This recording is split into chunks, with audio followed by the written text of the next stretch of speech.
Hello everyone and welcome back to another video from Crazy Gamer. In this video, I'm going to show you how to use your redeem or activation code within the Ubisoft Connect application. So let's get started right away. First of all, open up the Ubisoft Connect app on your device. And if you haven't logged into your account already, you can proceed forward with your email address and your password. After logging in, you will be taken into the home page.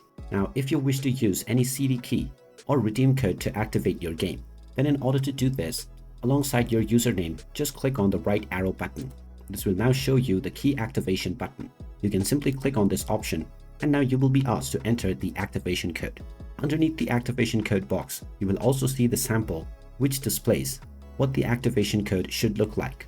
After finding the activation code, just enter the code within the given box and you can click on the activate button. And after clicking on this, your game will be activated and redeemed on the Ubisoft app right away.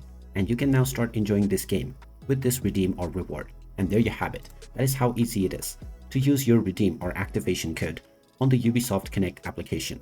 If you find this video helpful, make sure you hit that like button and subscribe to our channel if you haven't done so already. Also ring that notification bell to never miss another update from us. Thank you for watching and I will see you again in the next video.